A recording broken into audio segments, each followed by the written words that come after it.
Hi everyone, and welcome to our second LinkedIn Live surgery. Today we're going to be offering some tips and some information on how to attract the best talent to your business. So it's with me, Sam, and Paul from Swarm Recruitment, and together we've got too many years of experience in the recruitment industry. Far too many. About 20, would you say? Something like that? Over 20. Yeah, probably like 24. Shows our age, doesn't it? Yeah. So I think probably the best place to start would be to discuss what exactly candidates are looking for at the moment. So then you know as a business how to attract the right candidates to your company. So what do you think people are looking for at the moment? Yeah, it's a really good place to start. So yeah, if you're looking to hire at the moment, I think that a lot of candidates are looking for three things from what I'm seeing. First is obviously a salary. We all know about that. I think at the minute, companies are not really offering too much in the way of great salaries with the national insurance increases and extra costs. But if you can, it's a good time to invest in new staff because a lot of people are looking. Mm-hmm. And there's a lot of good people looking. So maybe if you're going to offer a little bit more than what they're getting at the moment, it's a good way to kind of attract people. So salary is always a big thing. The other two things, I don't know if you kind of get this, is management. Yeah. By that, I mean, it's not necessarily, they're not like the manager, but it's things such as managers communicating a plan for that person, communicating where the company's going, things like that, really. So that's something we see a lot, which is people just a bit unsure and a bit uncertain. I think transparency and honesty from managers as well about where the whole business is going and where their place is within the business as well. I think. Yeah, definitely. I think there's a lot of redundancies. I think a lot of candidates are quite nervous at the moment, aren't they? Of where the company's going. So if you can give some security, that does really help. Yeah. And the third for me would be kind of, when it kind of links into that progression. So what progression are those candidates getting? Have they got a plan in place? Have they got a training plan? Have they got a plan of where they can go within their career? So if you're going to communicate that does help you retain staff and also attract staff. So that's a lot. What are you seeing, Sam? Yeah, I think the same with sort of the progression plan. Definitely, I think it's really important to people. I think people, like you said, touched on before, people want the security with the amount of redundancies that are going on at the moment, and obviously everyone's aware that the market is uncertain. So I think if people know that they have a long-term plan within a business, then they're not going to be seeking or worrying about if they need to start looking for another job 6 months, 2 years down the line, and all of the other things that you've mentioned. But I also think, and it's still big in the like debate with employment at the moment, is flexible working. I think a lot of people are still recognizing the benefits of being in the office, but not wanting to be told to be in the office constantly. I think they still want that flexibility. And coming from like a recruiter perspective, I would say offering that does also then open you up to a lot more talent. You get the pick of the best people if they're happy to commute 2 days a week for an hour and a half and then not have to do that for the other 3 days that they're working, or they're able to work 4 days a week and have the Friday off or whatever it is.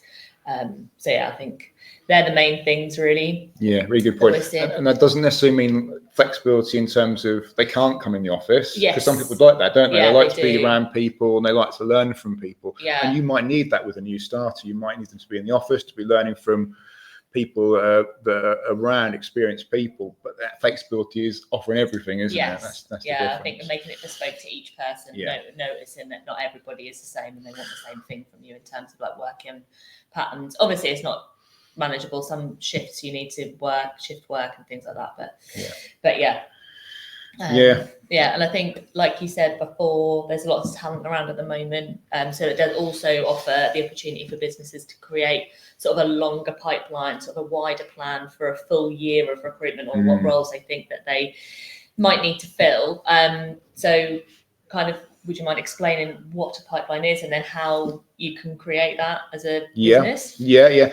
So a talent pipeline is well, there's lots of different ways of describing it, but one way would be to say, okay, I've got a number of people I'm speaking to as a business owner or a hiring manager, or that I know, and I'm almost lining them up to come into my business in the next few years. So it might be that, you go for a coffee with someone, but there's nothing at the moment, but there might be something in 2 years' time. So it's about, as a hiring manager, as a business owner, having people you're speaking to, having a little black book, or however you want to call it, of people you're speaking to that can come into your business at the right time. So you're not reactive. I don't know about you, but I don't see many companies doing that. It's like, okay, someone's left, we need someone now, rather than actually, right, I've got 5 people I know. Yeah. Let's have a chat with them, see where they're at. Yeah. And I think it's also not just anticipating the people that might be leaving or sort of ready to backfill. I think it's also about understanding your company's progression, where you think it's going to grow to in the next, if you obviously do your financial plans for the year, add in a little recruitment plan at the same time, you can know what sort of things you're going to be needing to fill, really. Yeah, definitely. Yeah, so talent pipeline's a really good idea, something that you should be looking to do. What about, question for yourself? So if someone's looking to attract staff, so let's go from the front of the process to the end. Where should they start? How should they go about attracting people? So let's say, okay, they're thinking about a role. How should they go about it? Okay, but first, big question, I know. Yeah, many points to discuss here, but we'll try and keep it snappy. So I think keeping job descriptions up to date and actually understanding exactly what the role is that you need to fill. Too many times we've been approached by clients who very grey about what they're looking for, so we don't know exactly the right type of person that they're looking for. So we end up sending over several CVs that are actually no good to them, they're not interested in because the experience doesn't fit, but we don't know where that doesn't fit because it's not in the job description. So you need to understand exactly what you're looking for, so then you can explain that to the candidate and you know exactly what you're looking for when you go out there to review your CVs and things like that. So that would be the first port of call. And then you can also look on the market at what is comparable. So you can look at times of salary with other employers, like what they're looking at in terms of which remit. I think that makes sense. And then you go to your adverts. So you need to make your adverts, which can be quite difficult line to tread, with enough information in that it makes it attractive, but not too much information in that people get bored. So I think you need to remember sort of the top points for me would be to just write a very brief piece about your company. Anybody who's decent will Google you. So you don't need to write too much about that. And then probably between 5 and 8 points about what is required of the job, and what would be required of them, and then probably, I don't know, up to 5 main points of like previous experience or what you're looking for from the right candidate, the qualities that you're looking for. Obviously, I'm a big advocate of adding the salary to the job description. It's what people go to people go to work for, the salary. Nothing rages me more than it just saying competitive. It means nothing. And then probably like a list of benefits underneath at the bottom. I'm going to be like really irritating and just say like company pension is standard legal requirement. So to me, that's not a benefit. But yeah, so other things, sort of extra holiday allowance, whatever it is that you do, cycle to work scheme, anything like that, that make it more attractive. Put the most attractive ones at the top. So anything that is actually free, I would say, and then sort of go down to sort of the like more mundane benefits at the bottom. I would suggest. I don't know if there's anything you would add on adverts. Yeah, I know it's a bit of a crash course today, and obviously as recruiters, we can go one-to-one on people with this, can't we? Yes. We can say, right, what do you think? We'll draw it out from you. We'll say, okay, this is what you need to be put. So to do that with yourself, maybe get you and your colleague to sit next to each other and say, okay, what are the benefits of working with this company? And one question I always ask clients is, what do you like working about working in your company? And ask that yourself, and get that down there. So it's all things that you can do. I mean, what I say would be more tailored with it, but you can actually think yourself, okay, what do I like about my role? What do I like about the company? And then try and put that in there. Yeah, definitely. Yeah, and I think looking at it is, if as if you are the person who's going to be applying for the job. Yeah. Do you already know everything about the company and you already know about the role, but what would you want to see if you were the person who was trying to get the job, basically? The next thing would be making sure your company branding is cohesive. So everything on your websites, your actual job description, your footers on your emails, anything that kind of makes you look professional and sort of like all together. Because again, people will be researching you, and just from sort of understanding your own business, you need to show that you do know that, basically.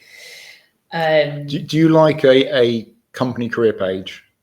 I do quite like a company career page, actually. I think they're beneficial, especially for larger companies, and definitely like to see a little bit about the team as well. Yeah, so I like think that, that's definitely beneficial for others to see and know the company structure a little bit before they pop into an interview. Culture's a big thing, isn't it, for people? Culture's massive. Okay, I want to have a lifestyle with my work. I don't want to just clock in, not speak to them and go. So yeah, if you can maybe get a little bit of that in there, that does help, doesn't it? Yeah, definitely. So if you've got any questions, if anyone's watching, got any questions, pop that through. We've got a few coming through. We've got a few already, but send in anything you want to ask, or just say hello if you're out there.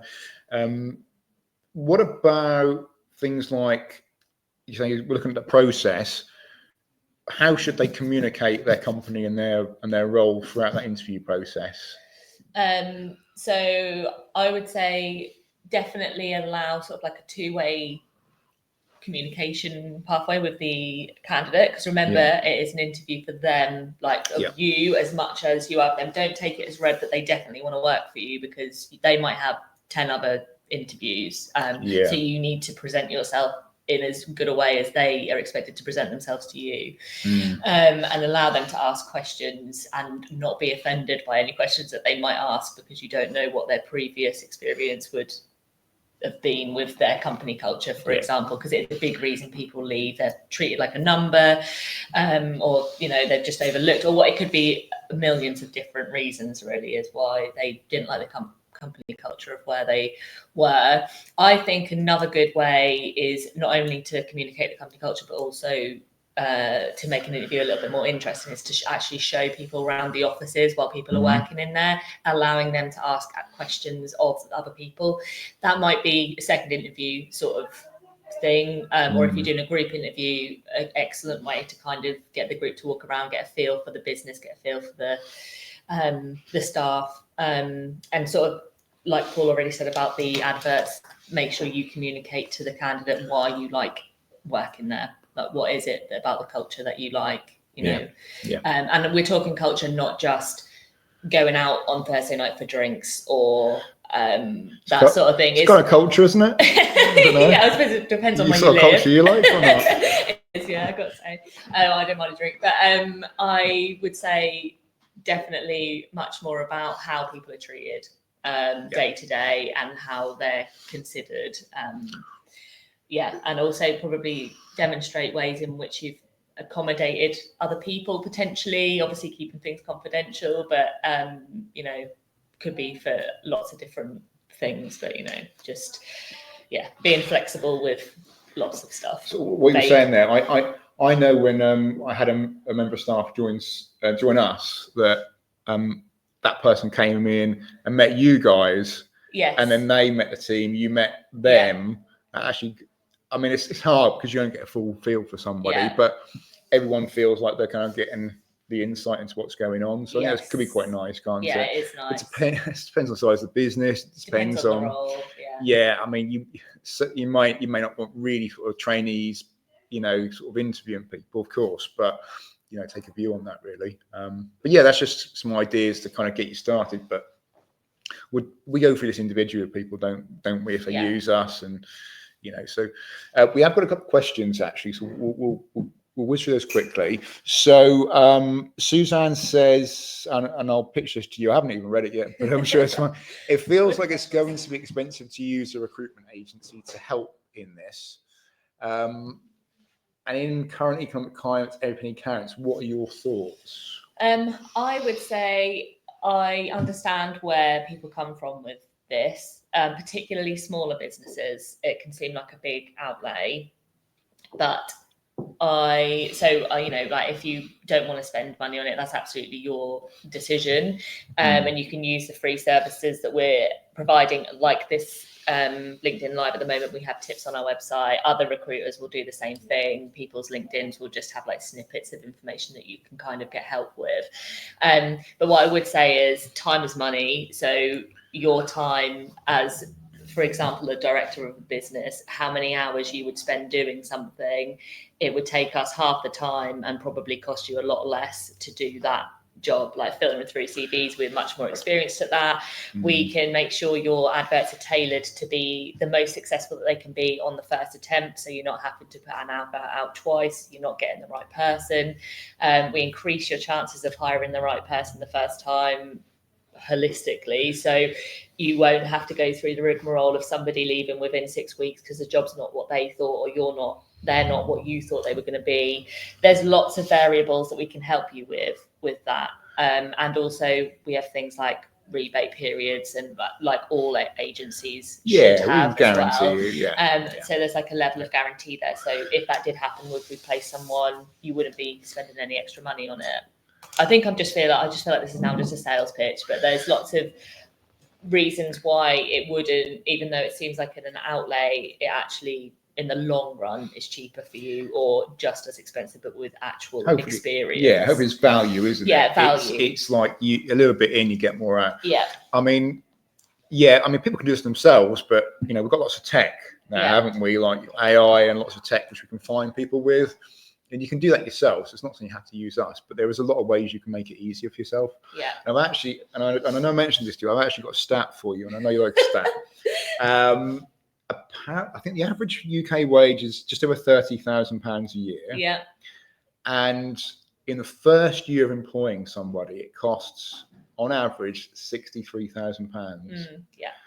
So, and that's training, that's equipment, office, recruitment, etc., etc. But actually, when you look at it, recruitment's actually quite a small chunk of that. So, you'd perhaps rather spend that and get it right, or get more options. So that's just our opinion, but obviously we're biased. I do also think, just quickly with that recruiters get overlooked as being sort of like a consultation or a consultative approach. So you would go to like a marketing freelancer to help you with a short-term marketing project. Sorry, I couldn't think of the word. Or you would consult like a plumber to come and do your plumbing for you, for example, and they come and do that job because you can't do that fully to the best of as good a quality as that. So I think recruiters kind of get demonized as it is a sales role and all of that sort of stuff. So I think it can be overlooked as being actually helpful and consultative throughout, and like we're professional at what we do, contrary to popular belief. we are enough of the sales anyway. We've got some other questions, I think, as well, haven't we? And we've got another one coming through. What have we got? So what is the best way to conduct and plan an interview process? We've kind of briefly touched on this. Yeah, I think that it's the same. It's the same. It's kind of expand on what we said already. I say it's act quick, have a real good conversation where it's a two-way conversation with your candidate and yourself. You've got to attract them, they've got to attract you. So it's both ways. But also, these days people are looking into things like psychometric tests and personality tests. There's a time and a place for them. I know we're probably a little bit against them because we're recruiters. We feel like we can get to know someone and understand someone's motivations. But there are some really good software out there that you could look into people's motivations. So you bring that in if you wish. But generally, it's being quick, it's being thorough.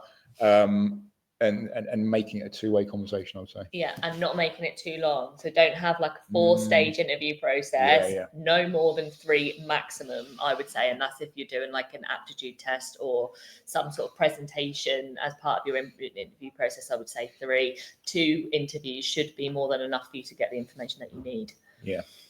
Yeah, cool. Okay, so if let's say you've offered someone a role, they get an offer from their existing company to stay. How do you go about solving that? So counter offers are a big deal to us. It's like the last port of call before the candidate actually places and works with somebody. So we're well versed in preventing or doing our best to prevent the counter offer. So I would say get ahead of it and speak to the candidate that you're employing and just say, look, there is a likelihood that you're going to get a counter offer from your business if they value you as an employee. Which is 99.9% of the time just a salary raise. So you just need to help them bear in mind the reasons why they wanted to leave / the reasons why they wanted to come to you in the first place for their role. So I think just sort of anticipate it and just say you need to have a hard think about it. What was it that made you want to leave your role? If it's not the salary and you actually want to come and move to us, then just say no, basically. And a fact that Oliver gave me a few weeks ago was, it's not an actual definite fact, it's around about 50% of employees who accept a counter offer, then within 6 months are leaving their company again. Oh, really? Yeah. So really it's facing it head on, isn't it? Yeah. It's going, right, attack the problem, ask the question. Yeah. Getting open. I think get out in the open again, that helps with the open and honest communication as well. And it also will then, you as their new employer, then you'll be able to anticipate where they'll get a feel for whether you think they might accept a counter offer, so then you can be prepared to potentially offer to somebody else. Good question, that. Got a few more. So thanks, Jessica. Did you want to? Would you encourage companies to start the onboarding process prior to the candidate starting? Could it help candidates settle in outside of an interview environment? Yeah, definitely. You think about it, most of the time you actually offer somebody and then it's like 4 weeks time before they start. Yeah. They've probably got loads of applications ongoing. Yeah. Or they're out on the job boards. They might get approached. Sometimes these days it can be 3 months. A lot of companies are putting in 3 months. You might be in a situation as a candidate where you got a 3-month notice period. It's tough. Yeah. Or you're a company you're employing someone, they've got a 3-month notice period. It's tough. But you can, get them in the office. You could consider joining a social event. Come through, we're going for drinks. Do you want to join us? Make sure you're keeping in touch with them. Definitely, Jessica, I would start that onboarding process prior. Also, you're going to be getting all their documentation, you're going to be getting their references and things like that. So it's almost like, right, we're locked in, we're just going through this process now. We've done the counter offer stuff. What I would say though is as well, make sure you've got an offer or a contract out there so it's set in stone. There's no nervousness. I think it can be unsettling for both parties if there's no sort of, if it's not written down, it's not happened sort of vibe. And I think as well, there's so much that you can be doing in terms of paperwork in advance. They don't need to be filling in a 15-page application form or whatever it is that you have for them on their first day. That's a waste of a day, I think. Yeah, cool. So we've got another question here. So how do you recommend approaching passive candidates who aren't actively job seeking but might be open to opportunity? Another stat for you. Apparently, I think it's 90% of candidates are passive. So they're not actually actively looking for work. Yeah, it's a big market you need to take advantage of if you're looking for new staff, for sure. What do you think? Approaching passive candidates, yes, you've got to do it. It's like anything, isn't it? Why not go after exactly what you want rather than waiting for people to come to you? Because you're opening yourself up to loss of control there. Yeah. So do it in an ethical way. I wouldn't overpromise. Yeah. If you're going to contact somebody on LinkedIn or give them a call, just tell them about their opportunity that you've got and see if they want to come and have a conversation. Yeah. We tend to be quite ethical with it in terms of we never approach people who, clients we work for. We don't, but if you do it in the right way with the right people, it's good for all parties. Yeah, it's another fine line that you've got to tread with it as well, because you've got to remember most industries are relatively sort of small in terms of word of mouth and things like that. So you need to make sure that you're comfortable with approaching that person and then the repercussions that may come of it from their employer, for example, or whatever. There's lots of variables that could be that absolutely need to be approaching them, but you can do it at networking events, and you don't even have to say outright, we might have an opportunity for you. It's just sort of just having a chat with them. And then if you've got a job offer out, sort of like putting it in their vicinity, so just dropping it in their inbox, just saying, don't know if you'd be interested in this, great to chat with you, whatever it is. Yeah. Really good question, that, isn't it? Yeah. I think as well with passive candidates, they're probably not interviewing anybody else. No. So if they're interested in your company, it might be that you're not going, oh, have you got any other offers or any other interviews? So it can be quite good to do that. But that's, once again, not sales, but that's where recruiters can help. They can do that. They can take that from you because you haven't really got time or knowledge as a business owner always to do that. I think we get that. So that's part of it. Have we got anything else? Any other questions that we've got that we need to go through? Retention. Yeah. How can you retain good candidates? So we're all about the attraction, but how can we stop the need to be attracting candidates if we can retain them? I'm hoping to do a further webinar on that. Well, I think Oliver will. But yeah, it's a big piece, isn't it? Yeah. What would you say would help keep staff? Okay, so I think we need to go circle back to the reasons why people leave their jobs, and then we'll be able to retain them. So I think the biggest thing, company culture, without a doubt, and sort of feeling valued as an employee. So I think you need to really understand the people that work for you. So have open door conversations with people and understand what is motivating them to turn up and work for you. Is it that they want to do a good job for you? Is it that they're just there for the money, which there is absolutely no harm in somebody just wanting to go to work just to work and earn money, or is it that they want progression within your company and they want the buy-in from you? Lots of reasons why people go to work, but I think you need to understand what it is with your employees and then make sure that you're sort of meeting that need of theirs, and that is part of being a good manager, I would say.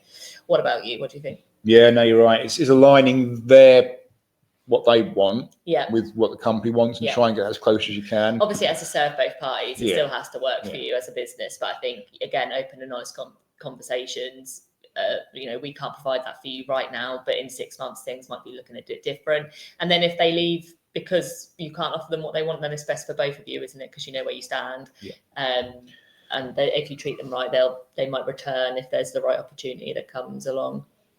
Training as well. Training plan. Keep developing people. The old cliche, what if we train our people and they leave? What if we train your people and they don't stay? Fine, I get it. But what about if they do stay? What about if this person's a future manager for your company? So train your staff, make sure that they've got a plan together, communicate well with them the best you can. I know it's difficult as a manager, but the more you can do with that, the more you're going to get by. There's lots of really cost-effective ways to train people as well. It's not, you don't have to be paying for people to do degrees and things like that. There's lots of opportunities in apprenticeships and stuff like that. They're not just for the youngsters coming up and new to job roles and things like that. There's lots of opportunities that are available that are cost-effective for you. Excellent. I think that's a wrap then, isn't it? I think yeah. So just to summarise, we'd probably say it's making sure that you're attracting people with your adverts, with what job role you've got, fast, thorough interview process where it's a two-way street, approaching things like counter offers and the inductions early, and then retaining staff by actually being a good manager, if you can. So, but if anybody wants some more help, just give us a shout. We're always happy to chat to people. We don't charge for that. No. If people just need a bit of support, we're always happy to help people. That's what we do. So hopefully it helped. See you soon. Thanks guys. Cheers.